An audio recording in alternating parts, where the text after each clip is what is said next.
partout où vous écoutez cet enseignement, que la paix de Dieu soit avec vous. Aujourd'hui, notre thème s'intitule « Invitons Jésus-Christ dans nos vies ». Bien-aimés dans le Seigneur, pour commencer notre enseignement, nous allons lire le livre de Jean chapitre 2, versets 1 à 11, qui nous dit ceci. 3 jours après, il y eut des noces à Cana en Galilée. La mère de Jésus était là, et Jésus fut aussi invité aux noces avec ses disciples. Le vin ayant manqué, la mère de Jésus s'adressa à Jésus et lui dit, « Ils n'ont plus de vin. » Jésus lui répondit, « Femme, qu'y a-t-il entre moi et toi? Mon heure n'est pas encore venue. » Ensuite sa mère appela les serviteurs et leur dit, « Faites ce qu'il vous dira. » Or, il y avait là 6 vases de pierre, destinés aux purifications des Juifs, et contenant chacun 2 ou 3 mesures. Jésus ordonna aux serviteurs de remplir d'eau ces vases, et ils les remplirent jusqu'au bord. Après avoir puisé, les serviteurs emportèrent l'eau changée en vin à l'organisateur du repas, selon l'ordre de Jésus-Christ.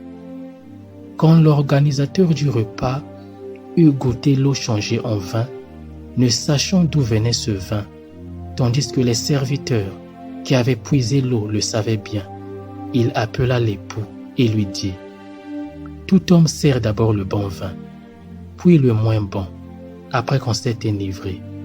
Toi tu as gardé le bon vin jusqu'à présent. » Tel fut à Cana en Galilée, le premier des miracles que fit Jésus. Il manifesta sa gloire et ses disciples crurent en lui. Amen. Bien-aimés dans le Seigneur, à l'époque, les mariages étaient de très grosses fêtes qui duraient plusieurs jours. Et l'on mangeait et l'on buvait énormément.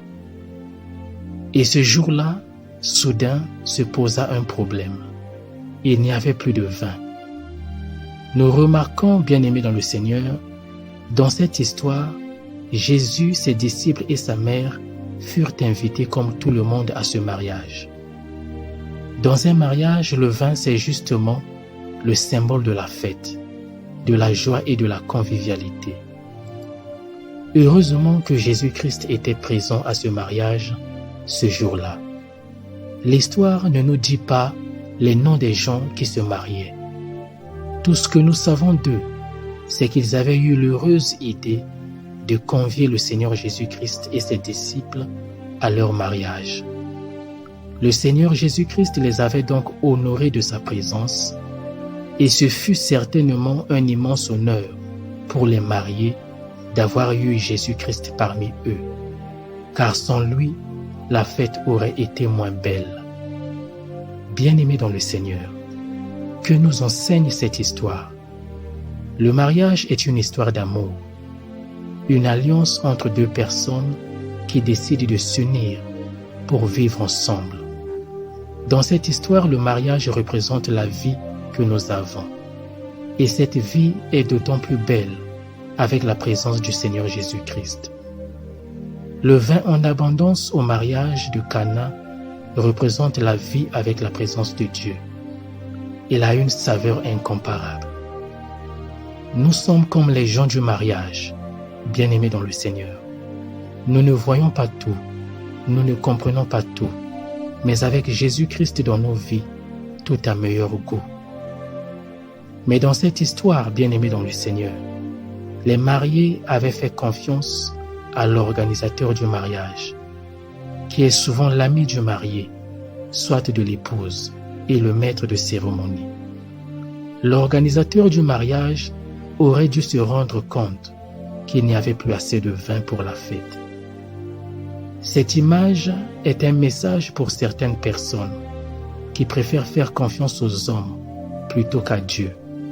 Cet enseignement, bien-aimé dans le Seigneur, nous exhorte à associer le Seigneur Jésus-Christ à chacune de nos circonstances, à lui faire confiance en l'invitant à assister dans tous nos projets, car lui seul peut nous procurer la vraie joie, dont le vin est l'image dans ce récit du livre de Jean chapitre 2, versets 1 à 11.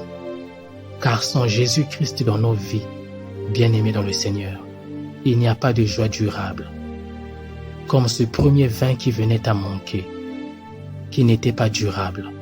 Et Jésus-Christ, par sa présence, avait pourvu à la joie du festin, en donnant un excellent vin pour sauver la fête du mariage. Bien-aimés dans le Seigneur, cela pour nous dire que Jésus-Christ est la solution à nos problèmes, que Jésus-Christ peut intervenir quand nous l'associons dans nos vies. La leçon à tirer dans cette histoire, peuple de Dieu, est celle de comprendre que si les mariés n'avaient pas invité le Seigneur Jésus-Christ, leur fête n'aurait sûrement pas été belle. Nous devons donc penser à inviter le Seigneur Jésus-Christ dans nos vies, lui faire confiance, afin qu'il puisse intervenir dans les moments favorables ou défavorables de nos vies.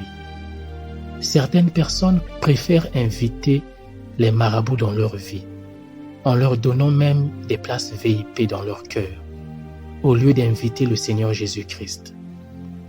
Ces personnes se hâtent à mettre les pieds chez les marabouts quand elles ont des problèmes, sans au préalable consulter Dieu.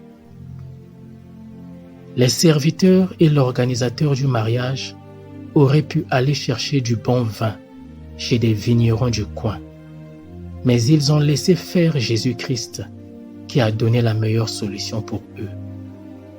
Jésus est Dieu, bien-aimé dans le Seigneur. Il est la solution à nos problèmes et en lui nous devons nous confier.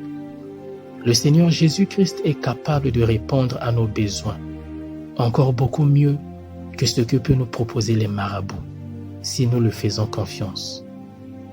Comme les serviteurs qui ont pris les 6 vases de pierre, selon l'ordre de Jésus-Christ, bien-aimés dans le Seigneur, décidons aussi de faire confiance à Dieu dans nos vies, en faisant tout ce qu'il nous dira. Jésus-Christ est le Dieu des miracles, qui agit encore aujourd'hui, et il transformera votre humiliation en gloire, votre stérilité en fécondité, votre tristesse en joie, votre malédiction en bénédiction et vos maladies en guérison.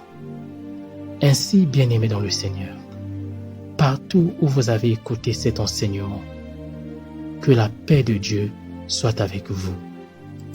Je termine cet enseignement en vous demandant de faire cette courte prière avec moi. Seigneur Jésus-Christ, je t'invite dans ma vie.